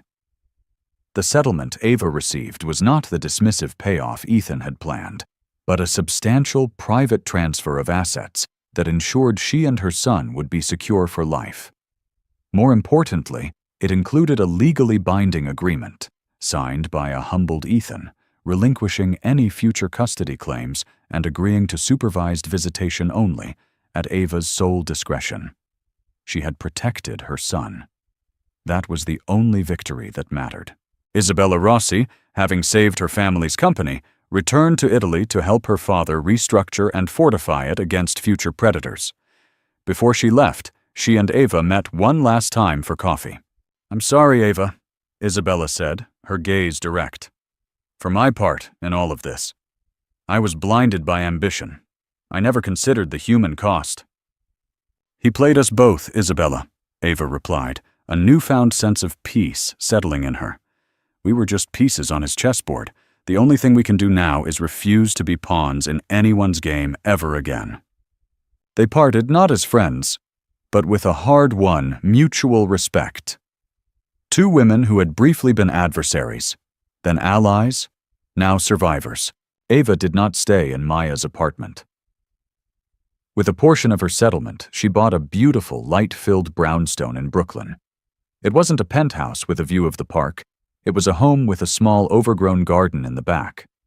It had scuffed wooden floors, walls that needed painting, and a large, airy attic room that she immediately claimed as her art studio. She spent the last month of her pregnancy in a flurry of nesting that was entirely her own. She painted the walls, not in nursery blues, but in warm, vibrant colors. She bought second-hand furniture with character and history. She filled the shelves with books and art supplies. She was not recreating a life. She was building one from scratch, with her own two hands. 2 weeks after her due date, on a crisp February morning, Liam Chen was born. He had Ava's dark eyes and a surprisingly strong grip. Holding him in her arms for the first time, Ava felt a love so fierce and overwhelming it eclipsed all the pain that had come before. This was real. This was the great love story. Not the one with the millionaire in the penthouse, but the one with this tiny, perfect human who was hers and hers alone. The following years were a quiet renaissance. Ava poured her heart, her pain, her joy, and her resilience onto her canvases. Her work, once abstract and dark, blossomed. She painted a series titled The Gilded Cage, depicting beautiful, opulent rooms with subtle, unsettling details, a cracked mirror, a distorted reflection, a shadow where there should be none. Then came The Alliance, a series of dual portraits of women, their faces showing a mixture of vulnerability and strength. Her old contacts from her gallery days, hearing she was painting again, came for studio visits. They were blown away. Her work was no longer just technically proficient. It was imbued with a raw, emotional depth that was undeniable. It told a story. Her first solo show, held at a chic Soho gallery, was a resounding success. Titled Authenticity, it was a chronicle of her journey. Critics raved about the honesty and power of her work. The centerpiece of the show was a large, striking painting. It depicted a woman, her face serene and strong, holding a baby. The woman's body was subtly traced with golden cracks, like the Japanese art of kintsugi, where broken pottery is repaired with gold lacquer, making it more beautiful for having been broken. One afternoon, as her show was nearing its end, a familiar figure appeared at the gallery. It was Ethan. He looked older, his swagger replaced by a quiet hesitancy. He had lost the sterling arrogance and gained a haunted look in his eyes. He stood for a long time in front of the kintsugi painting. "It's beautiful," he said, his voice raspy. He didn't look at Ava, only at the canvas. "Is that how you see yourself?" "It's how I see strength," Ava replied calmly, holding Liam's small hand in hers. Her son, now a curious toddler, peeked out from behind her leg. "Our scars don't have to be sources of shame. They can be part of our story," part of what makes us who we are. Ethan finally met her gaze. The guilt in his eyes was profound. "I was a fool, Ava. I destroyed the only real thing I ever had, for an empire of dust." He had tried, in his own fumbling way, to be a father. He sent birthday gifts. He attended the supervised visits, playing quietly with Liam in a public park under the watchful eye of a court-appointed supervisor. He was a shadow in their lives, a constant reminder of the past, but no longer a threat. "Goodbye, Ethan," Ava said softly. It wasn't forgiving, and it wasn't forgetting. It was closure. It was her, finally and completely, closing the door on that chapter of her life. He nodded, gave one last longing look at his son, and walked out of the gallery. Ava watched him go, feeling not anger or pity, but a sense of peace. Her life was not the fairy tale she had once imagined. It was something far better. It was real. It was messy, complicated, and beautiful. It was hers. She looked down at Liam, who smiled up at her, and she squeezed his hand. Together they turned back to the paintings, to the life they had built. Not in a penthouse in the sky, but on the solid ground of truth, resilience, and authentic, hard-won love. Ava's incredible journey from a betrayed wife in a gilded cage to a celebrated artist and a powerful mother is a testament to the human spirit. Her story shows us that our deepest wounds can become our greatest strengths, and true wealth isn't measured in dollars, but in authenticity, connection, and the courage to rebuild. It's a reminder that sometimes losing a life you thought was perfect is the only way to find the one you were truly meant to live. If this story of overcoming betrayal and finding your own voice resonated with you, please give this video a thumbs up. Share it with someone who might need to hear a message of hope and resilience. And don't forget to subscribe to our channel for more powerful, true-to-life stories that touch the heart and inspire the soul. What did you think of Ava's final choice? Let us know in the comments below.